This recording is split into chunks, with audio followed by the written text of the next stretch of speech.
Remember the housing crisis? Well, it's still very much here.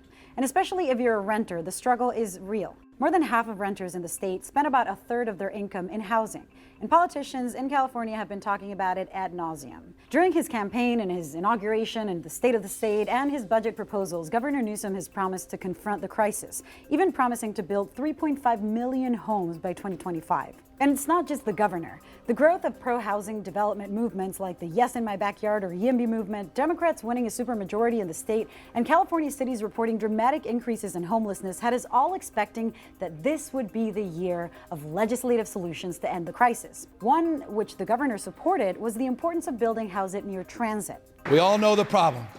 There's too much demand, too little supply.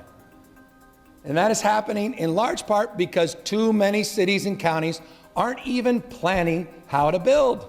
Some are flat out refusing to do anything at all. Senator Scott Wiener authored a bill last year that would do just that. But as you might remember from our coverage, SB 827 failed. So this year, he introduced SB 50, again to allow more building along transit corridors, like trains and bus stations. The goal was to increase density in places where people work, where they can access public transportation so they can get to the places where the jobs are, as opposed to having to choose between polluting commutes, or spending their whole salary on rent, or living in closets, or being homeless. We've had this conversation before, but in the legislature, it didn't get very far. Groups representing landlords and realtors opposed it, calling it a personal attack on California's history and a threat to single-family neighborhoods. And you know it, to backyards. So SB 50 was held back and won't be up for a vote until next year. Affordable housing advocates are also mourning the death of some tenant protection bills, like AB 36, a bill that sought to lift restrictions on local rent control by allowing cities to cap rents on 10-year-old buildings if they so opted,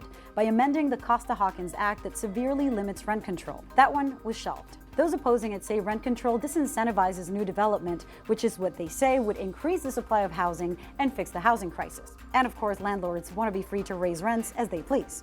Also failed AB 1481.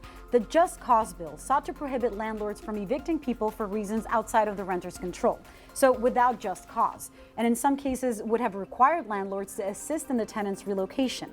Now, there is one interesting survivor. I mean, what's left of it. And that is David Chu's rent cap bill. AB 1482 seeks to prevent rent gouging by landlords. But here's the thing. The way it was introduced, the bill sought to cap annual rent hikes at 5% plus inflation for the next 10 years. But the bill ended up getting so watered down that instead of 5%, the cap on annual rent hikes is now at 7% plus inflation, and now the law would expire in 3 years instead of 10.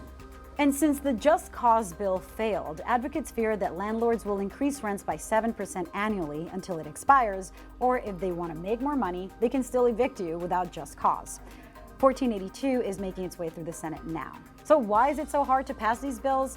The reality is that homeowners vote more, so legislators cater to them more than to renters. So if you're all for affordable housing, make your voice heard.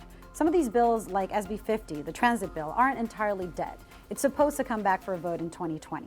But until then, the resistance is real.